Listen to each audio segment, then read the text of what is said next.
For tax purposes, the modified cost recovery system is used to calculate depreciation. When calculating depreciation for tax purposes, there are a few things you need to know about your asset. The first thing is the asset's basis, and pretty much the basis is how much the asset cost. The next thing you need to know is the depreciation or recovery period of an asset. So in Table 6.2 on page 6-10, you'll see a list of assets and their recovery periods. For example, if you purchase an automobile, a light truck, or a computer, you're going to assign a 5-year recovery period to that, or a 5-year useful life. Furniture, fixtures, and equipment will have a 7-year useful life. The other useful life that'll be used quite a bit is for residential real property, which is pretty much rental property. If you have an apartment complex or have a rental house, you will depreciate that item over 27.5 years. The next recovery period that we will use pretty often is the 39-year recovery period, and that is for all other business real estate like an office building or a warehouse, anything that is not residential or rental. So the next thing that we will need to determine about our asset is the depreciation convention that should be used.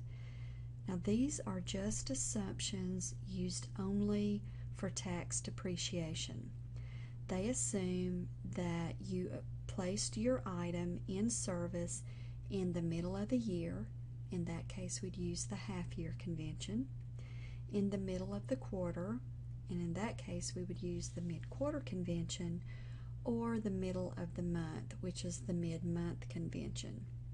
These assumptions are built into the depreciation tables, so if you know which table to use, you know you'll have the correct convention. The last thing we need to know about our asset is the method that we're going to use to depreciate it, and fortunately those are also built into the depreciation tables. So if we go to the correct table, we know we will be using the correct method. So I think it's important that we take a look at our tables now. Your tables for depreciation are located on page 6-44 of your textbook, and table 6A1 is a very commonly used table. This table is for computers, furniture, fixtures, and equipment. Anything that has a 5 or 7 year life is going to be depreciated using this table. So go ahead and mark this table in your book for computers, furniture, fixtures, and equipment. Okay, the next 4 tables that you will see are for the same items as table 6A1, but they're for the mid-quarter convention. Now these tables are only going to be used if more than 40% of the property purchased for the year was purchased in the 4th quarter of the tax year. These tables for the mid-quarter convention are not used very often. We're probably not going to see a mid-quarter convention on our test. However, table 6A6 is a very commonly used table. This is for residential real estate. So if you are depreciating a rental house or an apartment complex, you're going to go to table 6A6, and this table has the mid-month convention built in. You'll see the months that go across the table. And then the last table that we're going to use is table 6A8. This table is for all other business real estate, such as office buildings or warehouses. So now let's go ahead and apply some of what we've learned to the problems from our textbook. Let's review question 23 on page 52 of your textbook. It says Lawrence purchased an apartment building on February 10th, 2015 for $330,000, $30,000 of which was for land. what is the cost recovery deduction for 2015? Okay, so we know that it is an apartment building with a cost of $330,000. However, $30,000 was for land, and hopefully you know by now that land does not depreciate. It doesn't wear out, it doesn't get discarded, so land never is depreciated. So if a building is purchased, the land cost has to be deducted from the total purchase price. So that leaves us with a $300,000 basis for the apartment building. So now let's go back to our tables, because our tables will do the rest of the work for us. Okay, so we're dealing with residential real estate because it is an apartment building. So if you recall, residential real estate is depreciated using table 6A6. We have a built-in mid-month convention in this table. It's depreciated over 27.5 years, and this is the general depreciation system using straight line. Okay, all that is built into the table. So all we have to do is go to the month that was placed into service. For the year one depreciation, it's going to be 3.182% of the asset's basis. So the $300,000 times the 3.182% from the table gives us a depreciation deduction of $9,546. So now let's look at multiple choice 26. During the year, Corey purchased a log skidder for $55,000 for his business. Assume that he has income from his business of $30,000 and he and his wife have combined salaries and wage income of $40,000. What is the maximum deduction he can take for his business in relation to the log skidder purchase? In this problem, we need to discuss Code Section 179 and the 50% bonus depreciation allowed by the IRS. In Code Section 179, this section allows businesses to expense the total cost of certain assets up to $500,000 instead of depreciating an asset over its useful life. And businesses like that a lot because they can expense these assets and lower their income for tax purposes. There are some rules though. The asset must be used in business. The business must have enough income to offset the deduction. In other words, you can't use a Section 179 deduction to cause a net operating loss. And then the Section 179 deduction cannot be used on rental property or real estate. So typically we use this type of deduction on equipment, furniture, fixtures, and computers. Okay, so let's take a look back at our problem. Okay, so Corey has purchased equipment costing $55,000. Now, the first question is, does he have enough income to cover the $55,000 deduction?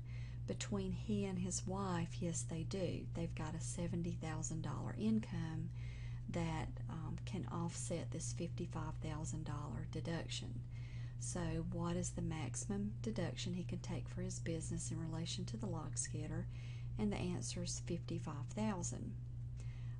If he could not have taken any of the Section 179 deduction because, say, he didn't have enough income, he can always use the 50% bonus depreciation. So the 50% bonus allows you to take 50% of the cost as an expense, and then you depreciate the other 50%. So we will take another look at Section 179 and 50% bonus in our homework problems. Okay, so we'll look here at number 42. It says, Betsy acquired a new network system on June 5th, 2015 for $75,000. She expects taxable income from the business will always be about $175,000 without regard to the Section 179 election. She will elect the Section 179 expensing and the 50% bonus. She also acquired 7-year property for $350,000. Determine Betsy's maximum cost recovery deduction with respect to her purchases.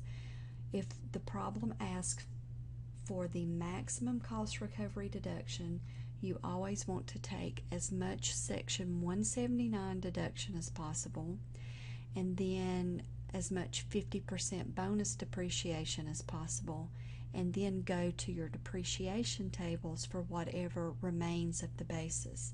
So here's how that problem works. Okay. Alright, so we'll start with the most expensive asset first, the 7-year, $350,000 property. Okay, so she only has $175,000 to cover her Section 179 deduction. So that's the maximum Section 179 we can take. Normally, a business can take up to $500,000, but since she only has $175,000 income, that limits her deduction. So if we start with the basis of the asset of $350,000, deduct the maximum Section 179 deduction, it leaves us a basis in the 7-year property of $175,000. So the IRS says that we can now take 50% bonus depreciation. So that's just 50% of this remaining basis. So we can get another $87,500 in deduction using the 50% bonus. So that leaves us with a basis in the 7-year property of $87,500. There's no other code sections here that we can rely on, so we need to go to our tax table or our depreciation tables. So if we take another look at those are on page 44. This is 7-year property, so we're going to come over to table 6A1. This was 7-year, the first year of recovery, so the percentage is 14.29%. So if we take 14.29% of the remaining basis, we get a depreciation deduction of $12,504. So if we add the Section 179, the 50% bonus deduction, and the depreciation deduction, we get a total deduction on the 7-year property of $275,004. Now let's go to the 5-year property that she purchased for $75,000. So our basis is $75,000. We have used all the Section 179 deduction we can already, so we're left with 50% bonus. So 50% of the $75,000 gives us a deduction of $37,500, which gives us a remaining basis in the 5-year property of $37,500. So if we go to our tables for under a 5-year property, first recovery year, the percentage is 20% of the remaining basis. So if we take 20% of the $37,500, that gives us a depreciation deduction of $7,500. So the total 5-year property deduction is $45,000. If we add that to our 7-year property deduction, we get a grand total of $320,004 as a deduction for Betsy's property that she added in 2015.